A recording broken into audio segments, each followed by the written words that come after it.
Bonjour, j'espère que vous allez bien. Bienvenue sur un nouveau format. Il y a Benjamin Jean qui m'accompagne aujourd'hui et qui est de passage sur Paris. Donc je me suis dit qu'on allait faire peut-être une interview tous les deux pour un petit peu nous parler du marché des recruteurs qui devient de plus en plus tendu, qui devient de plus en plus compliqué. Tu as pas mal de clients et on va essayer de faire un petit format pour te poser quelques questions qui pourraient aiguiller potentiellement les fondateurs de scale-up, de start-up qui ont envie de recruter un recruteur pour pouvoir un petit peu augmenter leur effectif. Donc peut-être une première question que je voudrais te poser à Benjamin. Aujourd'hui, je suis patron, je suis fondateur. Je prends la décision de recruter un recruteur. C'est quoi les trois quatre choses auxquelles je dois penser en amont? Comment est-ce que je dois un petit peu façonner ma réflexion? Ok. Bah écoute, déjà, super merci de m'avoir invité. C'est de l'impro totale, hein. C'est de la proto. Je pense que c'est cool de mettre un peu le contexte. En fait, on s'est juste vu autour d'un café à Québec Coffee Shop, qui est un super coffee shop dans le 9e. Exactement. Et il y a un moment, on se dit, bon, bah tiens, on y va. On va faire un petit format vidéo. Voilà, donc écoute, pour répondre à ta question, en tout cas, si j'étais fondateur et que Ouais. je devais chercher un recruteur, je pense qu'il y a plusieurs questions auxquelles tu dois toi-même répondre avant de lancer une recherche. Ouais, je pense. Je pense que la première chose, c'est de voir un peu ton hiring plan. C'est-à-dire que je pense qu'en dessous de 10 personnes, ça sert à rien de commencer à se poser la question de recruter un Ok. recruteur. Pour en fait deux raisons. C'est que déjà, tu as des solutions externes qui sont efficaces, hein. Tu peux passer par des cabinets de recrutement, tu peux passer par du RPO, donc avoir donc un recruteur qui t'est détaché pendant une mission sur un temps donné. Et surtout, en dessous de 10, en fait, le temps de recherche du recruteur va être relativement long vu le marché aujourd'hui, et le recruteur va te coûter quand même un certain prix. Donc, je pense que déjà, on peut mettre un chiffre qui est quand même assez facile. Je pense qu'en dessous de 10 recrutements, il y a peut-être peu de chances que ce soit intéressant. D'accord. Après, il y a aussi l'idée de se projeter sur le long terme, parce que tu peux aussi avoir, par exemple, sur l'année 1 que 10 recrutements, mais tu peux savoir que déjà, tu as prévu dans ton business plan de lever X fonds à la fin de l'année 1, et du coup, l'année 2, par contre, de devoir recruter 30 personnes. Donc là, ça peut être intéressant déjà de recruter un recruteur parce que bien qu'il n'aura pas beaucoup de recrutement opérationnel à faire, c'est-à-dire pas plus d'une dizaine, il aura par contre l'occasion de travailler sur plein d'autres projets pour structurer et préparer le scale. Donc mettre des projets de recrutement béton, former les line managers, prendre des ATS, etc., etc. Donc Ok. il ne faut pas se fier juste à un indicateur, hein, c'est un chiffre, ça reste un chiffre, il faut voir tout ce qu'il y a derrière. Donc c'est pas sur l'instant T que tu vas te dire ah tiens j'ai besoin d'un recruteur, c'est plutôt sur un prolongement, Ouais. sur l'année d'après ou les 2 années d'après où tu vas dire ok d'accord si la croissance va augmenter de telle façon, j'ai besoin d'un recruteur. Ouais, c'est clair. Ok. Je pense que. Alors après, il y a le contexte très startup. C'est-à-dire que Ouais. tu es une startup, tu as 15-20 personnes, tu commences à avoir ton product market fit, et là, il faut accélérer. Bon, ben, en fait, c'est bien d'avoir son premier recruteur parce qu'il y a des chances que quand même tu continues à croître et à recruter beaucoup. Quand tu es une scale-up, c'est peut-être un peu différent parce que, bon, alors normalement, tu continues à grossir, Ouais, bien sûr, ouais. mais tu peux avoir des phases ponctuelles de 3 à 6 mois où tu sais que tu vas avoir peut-être 10-15 recrutements de plus que ce qui était initialement prévu. Ce qui fait du coup beaucoup de pression sur ton équipe de recrutement actuelle. Et c'est là où ça peut être intéressant par contre de juste passer par une solution donc intermédiaire qui est effectivement du RPO par exemple. Ok. Et là tu recrutes quelqu'un juste pour une mission de 3 mois à qui tu vas confier par exemple les 10 recrutements que tu as en trop. Et à ce compte-là, bon, bah, du coup, ça va te soulager ton équipe actuelle et de ne pas avoir une nouvelle personne dans ton headcount. Donc je pense que ouais, le nombre de recrutements, la situation, je pense que ça peut être aussi ta maturité en tant que fondeur. Moi, ça, j'ai la chance de pouvoir échanger avec différents fondeurs et on se rend bien compte que la maturité par rapport à la fonction recrutement people en fait est très variable. Donc il y a déjà des gens qui ont vraiment pris le sujet à bras le corps, soit qui ont beaucoup lu, soit qui sont allés interviewer leurs copains fondateurs, fondatrices, et qui du coup ont déjà du recul, ont mis un ATS en place, ont mis des projets de recrutement structurés, posent des sets de questions voilà, selon l'entretien structuré, la méthode Who, etc. etc. Il y en a d'autres qui partent de beaucoup plus loin. Et d'autres qui, par exemple, c'est pas qu'ils sont pas intéressés par le sujet, mais ils veulent effectivement le déléguer à un expert. Donc pareil, on a deux configurations. On a la configuration d'un fondateur qui prend le sujet à bras le corps et en fait, il pourrait ne pas recruter un recruteur tout de suite potentiellement. Bien que ça peut être pertinent aussi qu'il délègue ce sujet quand même sur le court terme pour se consacrer à plus des sujets stratégiques pour lui. Et après, tu as le fondateur qui peut être à côté de la plaque, qui peut être normal parce qu'il n'a pas l'occasion de traiter ces sujets jusqu'à maintenant. Et ça peut être aussi le bon moment pour dire, bon, ça peut être bien de recruter un recruteur pour qu'il me mette au carré ma fonction talent acquisition qui est aujourd'hui, je pense, hyper important d'avoir une expérience candidat. Bon, tout le monde le dit, hein, c'est pas nouveau. C'est plus stratégique. Ouais, c'est pas nouveau, hein, mais avoir une expérience candidate aux petits oignons pour recruter les meilleurs talents, c'est indispensable. Donc, ça peut être intéressant d'avoir un recruteur qui s'assure de faire ça. J'ai par exemple parfois des configurations de start-up qui cherchent leur premier recruteur. Donc on pourrait se dire que la première raison de chercher un recruteur, c'est de ne plus passer par les cabinets et donc de faire des économies d'argent. Ouais. Et bien en fait, pas tant que ça. Parfois, j'ai des fondateurs qui me disent, moi j'ai aucun problème que le recruteur continue à passer par pas mal de cabinets, voire même se paye un RPO. Par contre, moi ce que j'ai besoin, c'est que le recruteur, ça soit le garant de l'expérience candidat du début du process jusqu'à la fin du process. Okay. Et donc, voilà, ça peut être un peu plusieurs les petits points qui peuvent pousser en tout cas à recruter un recruteur. Top. Et ok, d'accord. Moi, c'est bon, j'ai ma vision. J'ai envie de recruter un recruteur. Ouais. Et toi, tu en vois énormément des recruteurs sur le marché. C'est quoi les 3 points que tu vas regarder chez un recruteur pour te dire, ok, lui, c'est un bon candidat pour un petit peu être garant de l'expérience candidat dans ma boîte ou pour tes clients. Ouais. Là, du coup, c'est intéressant parce que c'est un sujet spécifique. En fait, moi, ce que je me suis rendu compte en échangeant avec des recruteurs, c'est que, comme finalement des sales, il y a finalement différents personnels. Ouais. Il n'y a pas qu'un seul sales. Il y a des sales qui font l'avant, pendant, qui font le closing. Mais les recruteurs, c'est un peu la même chose. On a des recruteurs qui vont intervenir plutôt en amont du funnel, qui vont, par exemple, du coup, pas être des recruteurs, mais plutôt des sourceurs. On a des personnes qui vont être plus sur la partie entretien, interviewing, plus sur des closers. Donc, il y a différentes personnalités. Donc, comme toujours, ça sera hyper important en tant que fondateur ou en tant que directeur TA de se poser à l'instant T et de savoir qu'est-ce qu'on a besoin. Et là, c'est important de, je pense, faire un peu un audit de sa fonction de talent acquisition, de réfléchir à ce qui marche bien et être fier de ce qui marche bien. Par exemple, est-ce qu'aujourd'hui, on a un time to hire de 3 semaines ? Est-ce qu'on a 70% de nos candidats qui sont recrutés via l'inbound ? Donc, poser les choses sur lesquelles on est fier et poser les choses sur lesquelles, par contre, on est peut-être un peu moins fier et sur lesquelles on a envie de grandir. Et c'est du coup ce type de profil de recruteur qu'il faut aller chercher. Sur l'expérience candidat, du coup, on ne va pas forcément aller chercher que par exemple quelqu'un qui serait un crack en sourcing. Ce ne serait peut-être pas forcément d'intérêt. Là, l'expérience candidat, ça va être quoi ? Je pense que ça va être, on va beaucoup biser sur le relationnel. Et donc du coup, peut-être que dans le case study qu'on fera passer au recruteur, peut-être qu'on peut mettre en avant, tiens, fais-moi un pitch de l'entreprise, du projet, comment tu pitcherais tel poste à un candidat.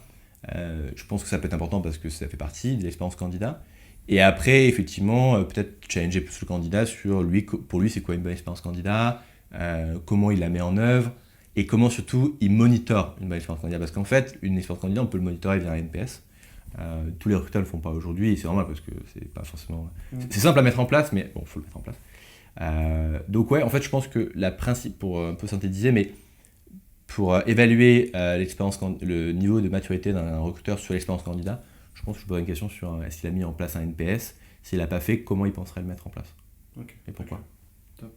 Et à l'inverse, vu le nombre de candidats sur le marché, enfin le nombre d'offres sur le marché et le peu de candidats, toi, si tu es un fondateur, c'est quoi les quelques points que tu mettrais en avant pour séduire un recruteur ? Ouais, c'est une très bonne question. Ouais. En fait, moi, c'est un truc dont je serais hyper curieux de savoir si aujourd'hui les scale-up arrivent à recruter via de l'inbound. Ouais. Donc, c'est parce que, en fait, il y a effectivement, comme tu dis, il y a énormément d'offres. Je ne sais pas combien il y en a tous les jours, mais c'est colossal. Je suis contacté 2-3 fois par jour, je pense que. Ok, ouais, donc ça pose les bases. Ouais. Et c'est vrai que, du coup, moi, j'ai beaucoup de recruteurs au téléphone qui me disent, en fait, mais aujourd'hui, où est-ce que je vais, quoi ? Et ils sont complètement perdus. Et ça ne se traduit pas dans les offres d'emploi. Donc c'est pas forcément facile. En tout cas, je trouve qu'aujourd'hui les best practices pour un recruteur, et en tout cas ce qui intéresserait un recruteur, bon, je pense que le full remote, c'est voilà, plus que, t'as raison, je pense de préciser, c'est pas tant le full remote, mais c'est la flexibilité, parce que moi je suis un pro full remote, d'ailleurs je vis pas en France, donc comme tu as dit, je suis de passage, je vis en Espagne, et voilà, mais en fait je me suis rendu compte en échangeant avec des recruteurs que finalement tout le monde n'était pas en faveur du full remote. Et c'est pas parce que moi je pensais que le full remote c'était génial parce que ça m'a permis une liberté incroyable que c'était le cas pour tous les recruteurs. Donc tu as raison, en fait, ce qu'il faut proposer à les recruteurs, c'est pas tant le full remote, mais c'est la flexibilité. Ça veut dire finalement, on ne t'attend pas que tu viennes au bureau le lundi, mardi, mercredi. En fait, tu viens au bureau quand tu veux. Okay. Et donc je pense que ce qui est intéressant, c'est effectivement de laisser par contre des bureaux. Donc il y a des entreprises remote first qui commencent à se développer et qui même quittent leur bureau. Ouais. Je pense qu'aujourd'hui c'est hyper intéressant, mais du coup là ça cible vraiment certains recruteurs qui vont être intéressés par ça, mais pas tous. Donc je dirais que le format le plus intéressant pour recruter aujourd'hui, c'est effectivement la flexibilité. Donc avoir des bureaux par exemple à Paris, offrir la possibilité à ces salariés qui seraient par exemple basés à Bordeaux, Nantes, peu importe, de venir au bureau aux frais de l'employeur. Donc ça c'est assez différenciant, prendre en charge une nuit d'hôtel par exemple, un Airbnb, etc. Ça se fait beaucoup ? Pas tant que ça. Pas tant que ça. Pas tant que ça. Je pense qu'aujourd'hui, typiquement, comme par hasard, les entreprises qui peuvent se payer ça, c'est plutôt les scale-up, qui peuvent allonger les bénéfices et du coup intéresser de plus en plus les recruteurs. Pour une startup, ça peut être compliqué de peut-être aller aussi loin dans les bénéfices, même s'il y en a qui le font. Donc ouais, la flexibilité. Parce qu'en fait, on a un métier, on le sait très bien, où parfois on est obligé de prendre un call à 20h. Ça peut arriver, on n'en prend pas heureusement tous les jours à 20h, mais quand on a un très bon candidat au téléphone, qu'on sait que potentiellement il est dans plusieurs process, on a envie de pouvoir lui parler le plus rapidement possible. Donc s'il faut prendre un call à 20h, s'il faut prendre un call à 7h du matin, je sais qu'il y en a beaucoup qui le font. Si c'est un bon candidat, je le fais. Voilà, c'est ça, on est d'accord. Donc, avoir cette flexibilité de du coup pas être obligé de rester dans des créneaux bêtes et méchants de 9h, 19h et au final tu fais pas des 9h, 19h parce que parfois tu as des candidats justement à 20h. Et je pense que la flexibilité c'est le point le plus important et ça faut bien le communiquer au recruteur et ça peut passer par exemple par beaucoup de transparence dans l'annonce. Je pense qu'une révélation dans le marché, bon ça c'est évident. Mais c'est quoi aujourd'hui, si tu peux donner quelques chiffres, une rémunération dans le marché, un recruteur qui a 2 ans d'expérience versus un qui a 5-6 ans je dirais. Ouais, je pense qu'aujourd'hui un recruteur qui a 2-3 ans d'expérience, si en plus il parle anglais et qu'il a recruté un peu des profils techniques, il peut déjà être entre une fourchette entre 45 et 50, fixe. Pour quelqu'un qui a 6 ans, on est déjà sur des profils qui peuvent osciller entre 60 et 70 en fixe. D'accord. Et là, comment tu fais la différence? C'est entre des profils toujours qui parlent anglais, voire une troisième langue, et des profils qui ont déjà une expérience en startup ou en scale-up. Ou en scale-up, Donc aujourd'hui, ceux qui ont plus de chances de recruter, c'est peut-être les scale-up aujourd'hui, de par leur flexibilité, les salaires qu'ils peuvent proposer, à côté d'une startup ou d'un cabinet, c'est aujourd'hui qui peut-être ont les offres les plus attractives du marché. Ouais, je pense que les scale-up ont évidemment un avantage. Alors après, ce qu'elles n'ont pas, c'est que la fonction TA est du coup en général assez construite, il y a pas mal de process. Et il y a des recruteurs qui ont plus le type de builder, donc qui ont envie de construire, et eux ils ne se retrouvent pas forcément en scale-up. Donc eux vont plutôt aller privilégier une expérience en start-up. Et du coup, c'est parfois des mindsets qui sont assez intéressants parce qu'ils ont compris qu'en arrivant beaucoup plus early, potentiellement les BSPCE, c'était du coup plus intéressant forcément, parce qu'elles sont à ce moment-là pas très valorisées. Il faut faire des BSPCE bien sûr, et ça on peut dire parce que je pense que c'est un point hyper important aujourd'hui de proposer des BSPCE à tous les recruteurs, les intéresser dans la réussite de l'entreprise parce qu'ils ont un rôle à jouer, les recruteurs. Mais donc du coup non, en fait je dirais pas que forcément c'est les scale-up qui ont plus d'armes, mais effectivement parce qu'il y a certains recruteurs qui vont pas être intéressés pour bosser en scale-up, mais si on fait une généralité, oui, aujourd'hui c'est celles qui ont plus d'armes, c'est clair. Donc la rémunération dans le marché, la flexibilité, je pense que ce qui est important et ce que font aujourd'hui très peu de start-up et de scale-up, c'est vraiment essayer d'expliquer en toute transparence c'est quoi aujourd'hui la réalité de la fonction de TA à l'instant T. C'est quoi les process qu'on a mis en place, c'est quoi les outils qu'on utilise, c'est quoi nos métriques. Est-ce qu'on a un time to work qui est bon, est-ce qu'on a un time to est-ce qu'on a une offer acceptance rate qui est bonne. Je pense alors moi je suis quelqu'un qui aime beaucoup la transparence, donc j'irais pousser dans les annonces à dire ce qu'on fait effectivement de bien. Comme je disais tout à l'heure, on peut être hyper fier qu'aujourd'hui 70% de recrutements sont faits via l'événement. Par contre, je dirais qu'aussi ça pourrait être bien de mettre en avant, écoutez, par contre, notre NPS candidat, il est en fait que de 80. On sait qu'aujourd'hui, on n'est peut-être pas assez bon sur tel point de l'expérience candidat, et on aimerait que tu fasses partie de l'aventure pour l'améliorer. Donc moi, je pousserais un peu plus de transparence. Bon, en vrai, il n'y a pas beaucoup de monde qui l'ont fait, donc j'ai pas de retour d'expérience sur est-ce que ça marcherait vraiment. Mais je serais curieux que quelqu'un le fasse. Parce que finalement, aujourd'hui, le recruteur, dans beaucoup de situations, en fait, il n'est pas trop mal dans son entreprise. Et en fait, il y a le côté de pourquoi aller voir si l'herbe est plus verte ailleurs, en fait. Et donc, du coup, on est dans une situation où en fait, tu as beaucoup de candidats qui sont bien où ils sont, ils n'ont pas forcément envie de bouger. Et si tu leur montres pas, en fait, de manière assez claire ce qu'ils pourraient avoir en fait, ailleurs, en fait, ils vont pas se mettre à postuler. Ok, très clair. Et peut-être une dernière question, moi qui m'intéresse pas mal, en plus, toi, comme tu as fait les deux côtés, ça peut être intéressant d'avoir ton point de vue. C'est freelance ou CDI finalement? Ouais. Deux choses très différentes. Hein. Moi, je suis je suis freelance depuis 3 ans et demi. Je sais que ça m'a effectivement apporté beaucoup de liberté, une rémunération en hausse. Et pour moi, rien au monde, je reviens au salarié.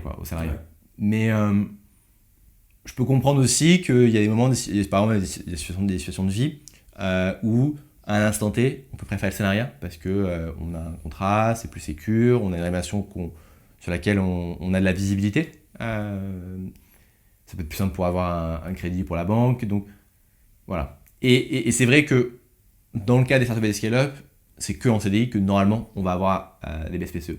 Moi, je sais que par exemple, si demain je devais devenir salarié, l'une des premières conditions, c'est les BSPCE. C'est-à-dire que moi, je refuserais de revenir dans le salariat si je ne suis pas intéressé dans l'actionnariat. Donc ouais, je ne sais pas s'il y a vraiment de réponse à CDI freelance, parce que là, du coup, c'est assez subjectif. Moi, je réponds pour moi finalement. Mais je pense que le CDI va te permettre de t'investir peut-être plus sur le long terme. Même si, en vrai, je vois de plus en plus de freelance qui font des missions très long terme en fait, chez leurs clients, qui vont dans des scale-up et qui restent pendant un an. Et pendant un an, clairement, tu es autant impliqué qu'un salarié. Hein. Je pense que tu as quasiment le même rôle. Tu fais sûrement tu es même sûrement invité aux soirées comme les salariés. Donc, c'est ça.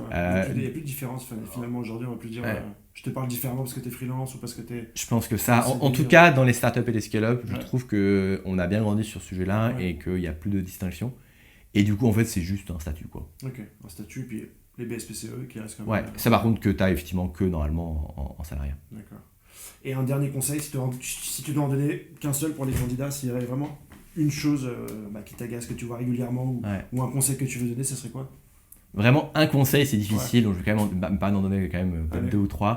On avait parlé sur Twitch, mais je pense que l'anglais, c'est ce que tu disais tout à l'heure. Bon, aujourd'hui, j'ai accompagné une quinzaine de clients. Sur la quinzaine, en fait, j'en ai qu'un seul qui ne m'embête pas sur l'anglais. Et évidemment, quand je parle à mes clients, je les challenge sur c'est quoi la réalité de l'anglais aujourd'hui dans l'entreprise, parce que bon, c'est bien beau de chercher à parler anglais, mais si la personne doit parler anglais lors d'une réunion annuelle, ça n'a peut-être pas forcément beaucoup d'intérêt d'aller chercher un profil qui parle anglais. Et tu creuses avec les clients ? Évidemment, parce que sinon, en fait, sinon tout le monde te dit il faut quelqu'un qui parle anglais, il faut quelqu'un qui parle allemand,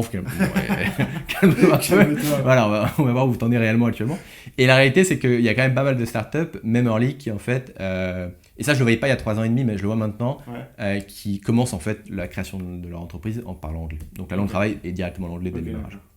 Donc là, t'as pas le choix, c'est-à-dire que si tous les cris se fait en anglais, si toutes les réunions se font à l'oral en anglais, bon, il faut quand même être assez confiant sur ton anglais. Donc vraiment, l'anglais, profitez-en. Moi, aujourd'hui, je vis en Espagne. En Espagne, on n'a pas autant d'aide qu'en France. Le CPF, je pense, n'existe pas en Espagne. Donc, profitez-en, quoi. Je pense que le premier point, c'est connectez-vous sur votre compte CPF.